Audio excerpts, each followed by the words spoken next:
उज्जैन के बमासा थाना क्षेत्र में एक दिल दहला देने वाली घटना सामने आई है, जहां कक्षा 11वीं के एक छात्र की निर्मम तरीके से हत्या कर दी गई।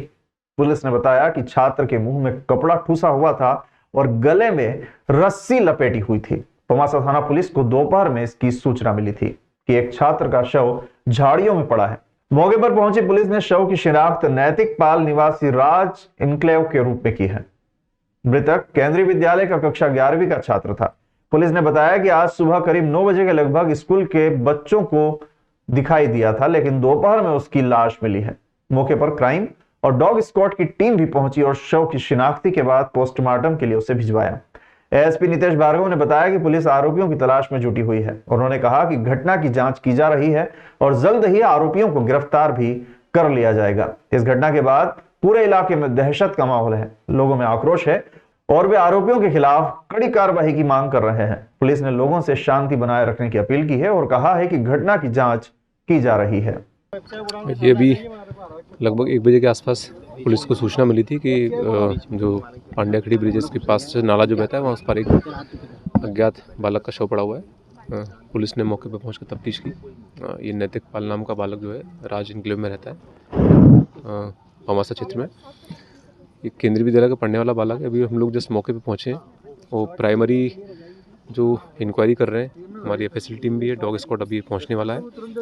फिलहाल जो है अभी कुछ भी कहना मुश्किल है कि घटनाक्रम क्या हुआ है। हम लोग इसमें आगे जैसे भी जो भी एविडेंस आगे मिलते हैं उसके बाद ही बता पाना निश्चित रहेगा कि क्या हुआ है। नहीं, अभी क्या बच्चे के मुंह में कपड़ा ठूसा हुआ था और उसको गले में फंदा लगा हुआ था। सीन ऑफ क्राइम पे यही स्थिति है कि उसके मुँह में एक रुमाल है और गले में एक रस्सी का फंदा था।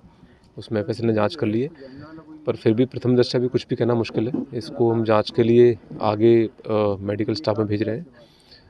उसमें पीएम में इनिशियल जो भी फाइंडिंग्स आएगी उसके मुताबिक फिर हम आगे इन्वेस्टिगेशन प्लान करेंगे। ये शव कब से पड़ा होगा और किसने देखा था? ये प्राइमरी पूछताछ पर ये पता चला कि सुबह 9 बजे के आसपास ये देखा गया है, तो ये मान सकते हैं कि 9 बजे के बाद की घटना ये हुई है। उज्जैन के बाईपास स्थित नक्षत्र होटल में एक बच्चे के जन्मदिन की पार्टी के लिए बुकिंग के बाद मारपीट की घटना सामने आई है। गिरधारी लाल चौहान ने अपने बच्चे के जन्मदिन की पार्टी के लिए नक्षत्र होटल में बुकिंग की थी, लेकिन जब वो अपने भाई के साथ पार्टी के पहले होटल देखने पहुंचे तो होटल के कर्मचारियों के साथ विवाद हो गया और उन्हें मारपीट का सामना करना पड़ा। गिरधारी लाल चौहान ने बताया कि उन्होंने 16 तारीख के लिए नक्षत्र होटल में 65,000 रुपए में बुकिंग की थी और 10,000 रुपए का एडवांस भी दिया था, लेकिन जब पार्टी से पहले होटल देखने पहुंचे तो होटल के कर्मचारी साफ सफाई का काम कर रहे थे। गिरधारी लाल और उनके भाई ने जब ये बताया कि हमने जन्मदिन की पार्टी के लिए होटल बुक किया है, हमें ऑनर से बात करना है और यहाँ की व्यवस्थाएं देखना है, लेकिन वहां मौजूद सफाई कर्मचारियों ने अपने साथियों को बुलाया और दोनों भाइयों के साथ मारपीट शुरू कर दी। मामले में गिरधारी लाल को चोट आई है, जिससे चरक अस्पताल में उपचार के लिए उन्हें भर्ती किया गया है। वहीं चिमनगंज थाना पुलिस ने इस पूरे मामले में दोनों पक्षों की ओर से शिकायत दर्ज कर दोनों के खिलाफ कार्रवाई की है। पुलिस ने बताया कि मामले की जांच की जा रही है और दोषियों के खिलाफ कार्रवाई भी की जाएगी। नक्षत्र में हमने 16 फरवरी को बच्चे का जन्मदिन के लिए बुक किया था। छोटे वाले भाई ने बुक किया था, तो हम रात में उसको देखने गए थे। तो वहाँ पे उनका काम चल रहा था, मतलब झाड़ू पोछा कुछ चल रहा होगा। तो उन्होंने पूछा, बोले भाई हमें इधर या देखना है। तो उन्होंने बोले अभी इधर नहीं जाना। तो हमारे जो छोटे भाई ने जिसने बुक किया था बोले आपका जो यहाँ का ओनर कौन है उससे हमारी बात करा दो, हमने वहाँ पे देखा है। तो उन लोगों ने फिर कुछ गाली गलौज किया। छोटे वाले भाई ने जाके उनका थोड़ा हाथापाई हो गया। तो मैं उनकी समझाइश के लिए गया, तो उन्होंने फिर सारे मिलके 16-17 लड़के आए लठ लेके और उन्होंने मारना शुरू कर दिया। उज्जैन पुलिस ने एक बड़ी कार्रवाई करते हुए पेट्रोल पंप से 70,000 रुपए चोरी करने वाले युवक को गिरफ्तार किया है। आरोपी युवक ने पेट्रोल पंप पर चोरी करने के लिए महिला की साड़ी पहनी थी और हाथों में दस्ताने पहने हुए दिखाई दिया था। पुलिस ने बताया कि बिहारिया पेट्रोल पंप के मालिक राजेश आजादना ने शिकायत दर्ज कराई थी कि रात्रि में एक अज्ञात व्यक्ति ने पेट्रोल पंप के ऑफिस में घुसकर 70,000 रुपए चोरी किए हैं। पुलिस ने मामला दर्ज कर जांच शुरू की और सीसीटीवी फुटेज भी खंगालना शुरू किए। पुलिस ने बताया कि आरोपी का नाम कपिल पिता नानूराम गोयल है और वो महितपुर का निवासी है। पुलिस ने आरोपी को गिरफ्तार कर चोरी किए गए 70,000 रुपए भी बरामद किए हैं। आरोपी को न्यायालय में पेश किया गया है और पुलिस रिमांड भी लिया गया है। पुलिस अधीक्षक प्रदीप शर्मा ने बताया कि पुलिस ने आरोपी को महज 12 घंटे के भीतर ही गिरफ्तार कर लिया है और ये पुलिस की बड़ी कार्रवाई है। पुलिस ने बताया कि आरोपी के खिलाफ कार्रवाई की जाएगी और उसे जल्द ही सजा भी दिलाई जाएगी। मध्य प्रदेश के कर्मचारी अपनी 51 सूत्रीय मांगों को लेकर धरना प्रदर्शन कर रहे हैं। यह धरना प्रदर्शन मध्य प्रदेश अधिकारी कर्मचारी संयुक्त मोर्चा के तत्वावधान में किया जा रहा है। कर्मचारी अपनी मांगों को लेकर मध्य प्रदेश के मुख्यमंत्री डॉक्टर मोहन यादव से ज्ञापन देकर लिखित अपनी मांगों को मनवाने की बात कह रहे हैं। कर्मचारियों की प्रमुख मांग है कि लिपिकों की वेतन विसंगति दूर करना, गृह भाड़ा भत्ता जारी करना, 2016 से रुकी पदोन्नति के आदेश जारी करना, स्वास्थ्य बीमा योजना का लाभ देना और जुलाई 2024 से लंबित 3% महंगाई भत्ता जारी करना शामिल है। इसके अलावा प्रदेश के लगभग 25,000 स्थायी कर्मचारियों को नियमित कर्मचारियों के समान सुविधाएं देने की मांग की गई है।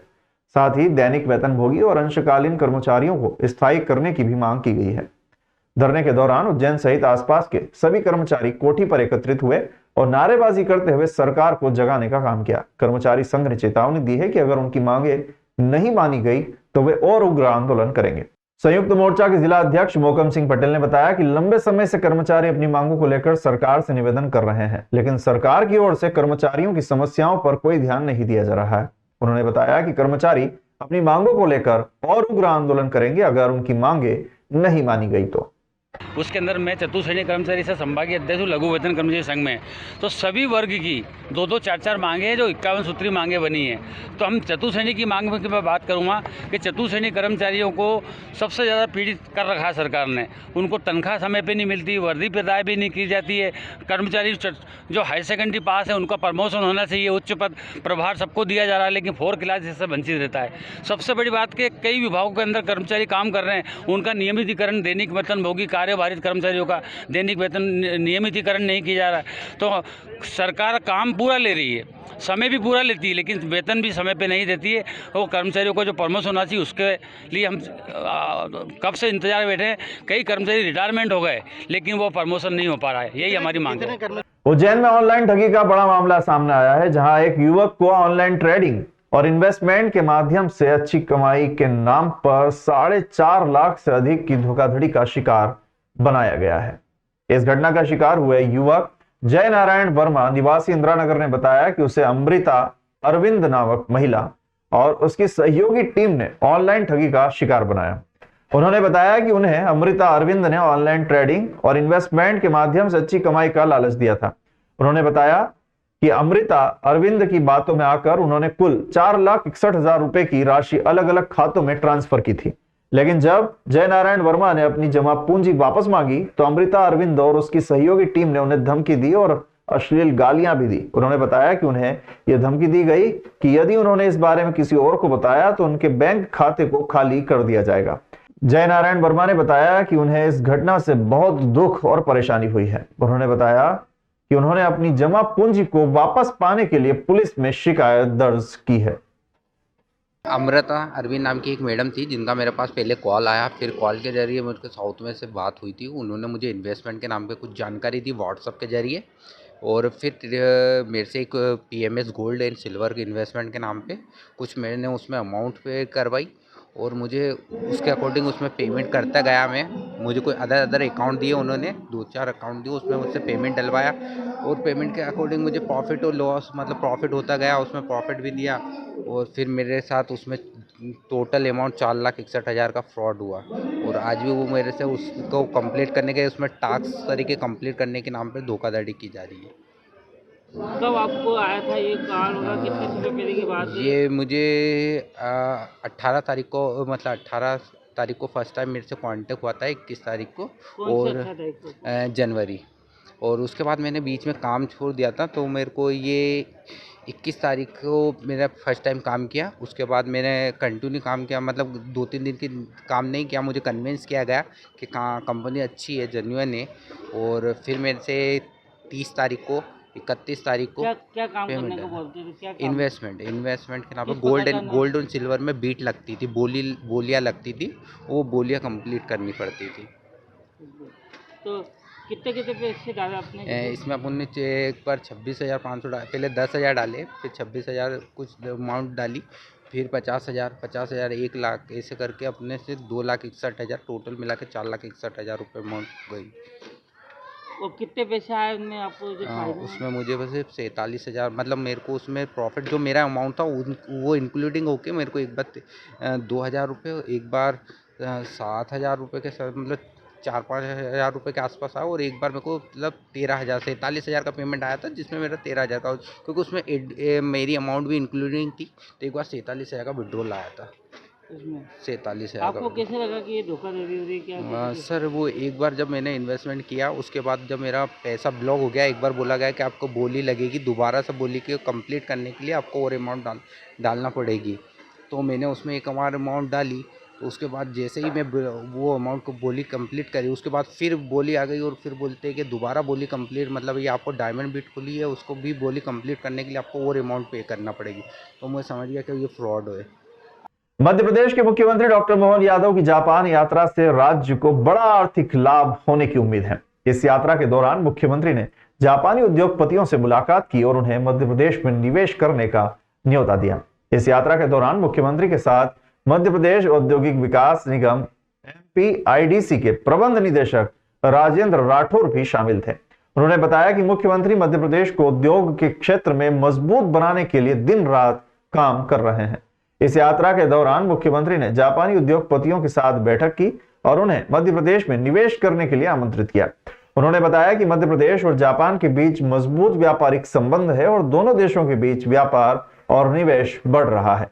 इस यात्रा के दौरान मुख्यमंत्री ने कृषि, dairy food processing, IT, ITES, robotics, pharmaceuticals, medical device, electric वाहन, ऑटोमोबाइल, शहरी औद्योगिक बुनियादी ढांचे, एरोस्पेस, रक्षा सहित पर्यटन जैसे क्षेत्रों में निवेश पर चर्चा की। उम्मीद की जा रही है कि इस यात्रा से मध्य प्रदेश को बड़ा आर्थिक लाभ होगा और राज्य में निवेश बढ़ेगा। इससे राज्य के युवाओं को रोजगार के नए अवसर भी मिलेंगे और राज्य की आर्थिक स्थिति भी मजबूत होगी।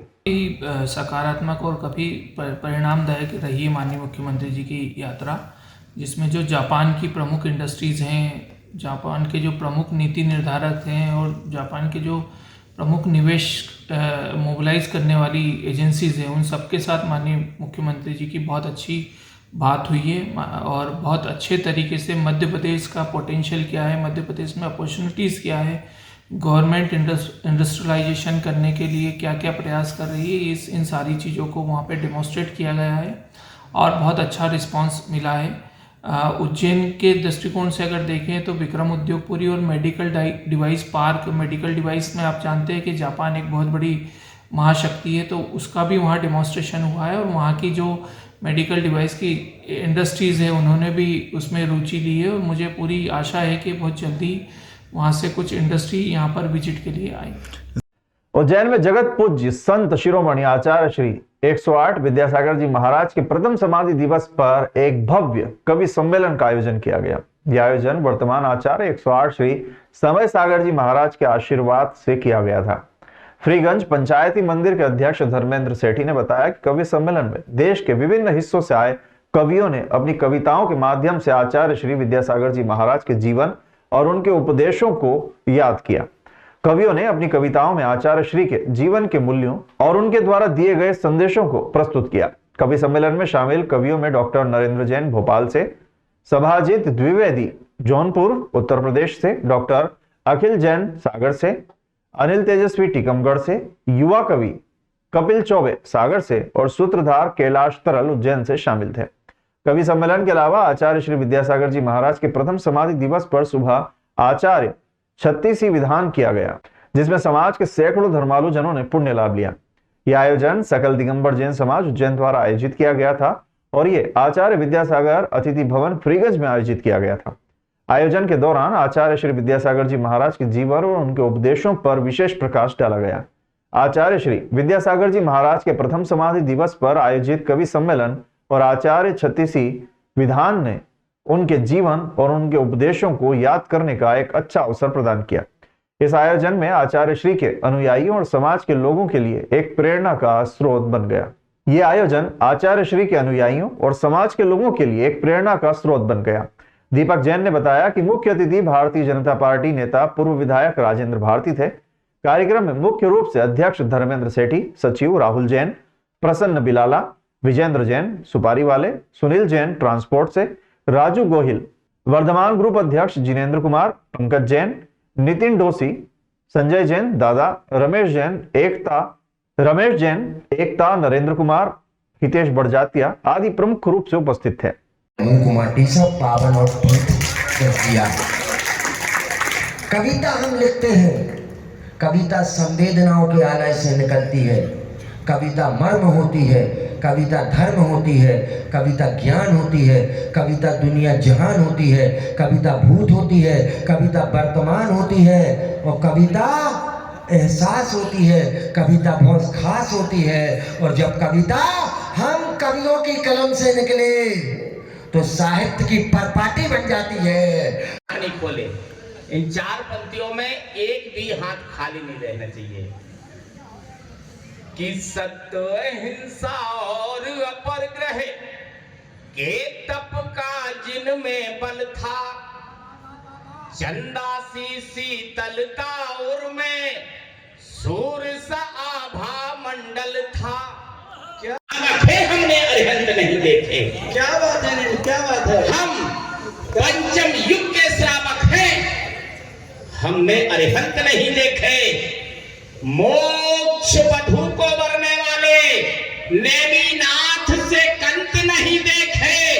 चौथे युग की दिनचर्या जिनने पंचम युग में दिखलाई, हमने गुरुवर विद्यासागर से के संत नहीं देखे। नाथ मत का जन्म ही जैन धर्म से हुआ है। पहले ये ईश्वर शब्द नहीं था। सुनिए, अपने इतिहास को जानिए, त्रिलोकीनाथ, काशीनाथ, विश्वनाथ, ये सारे नाथ मत से थे और पार्श्वनाथ, आदिनाथ, और यही से सारे जो है मतों मतांतरों का जन्म हुआ है। 4 पत्ती आप देखें। की रात, एक रात, सिर्फ शरद की रात, माँ श्रीमती का चांद करे नित अमृत की वर्षा। क्षमा मार्दव सत्य सास से भारी, उत्तम क्षमा मार्दव सत्य सास से भारी। आओ सब मिले आरती कर लो, जग में एक अकेला ए संत बड़ा अलबेला, जिसमें के दिल में थे नहीं बांधते कोई रिश्ता, फिर भी सबके दिल में थे। हर कोई अपना कहता है, कैसे नाते रिश्ते थे। आओ इनकी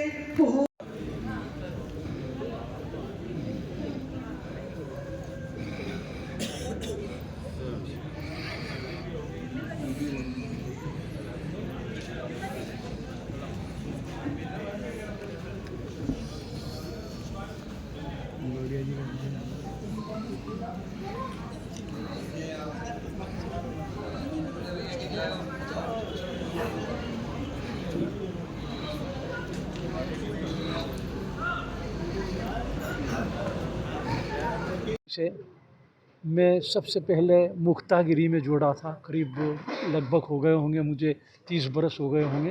गुरु क्या आशीर्वाद दिया है उन्होंने, गुरुजी ने। और आचार्य श्री का जो मांस निर्यात के बारे में और इंडिया भारत कहना, इंडिया नहीं, ये भी उन्होंने संदेश दिया। और मानवता के लिए उन्होंने जो कुछ किया है वो ऐसा है जिसका कोई तोड़ ही नहीं है, जिसका कोई जवाब ही नहीं है। ऐसे हमारे पूज्य परम पूज्य श्री संत शिरोमणि आचार्य श्री को नमोस्तु नमोस्तु नमोस्तु। आपका क्या मानना है सर? देखिए, ये उज्जैन नगर का सौभाग्य है कि यहाँ श्री धर्मेंद्र जी सेठी के संयोजन में एक विशाल काव्यांजलि यहाँ प्रस्तुत की गई है। इसमें देश भर के कवि, जो नामी ग्रामी कवि थे, उन्होंने आचार्य भगवंत के कृतित्व और व्यक्तित्व पर अपनी कविताओं के माध्यम से अपनी अभिव्यक्ति को व्यक्त किया है। देश भर में आज आचार्य भगवान का प्रथम समाधि दिवस है। वो महामानव के रूप में रहे हैं।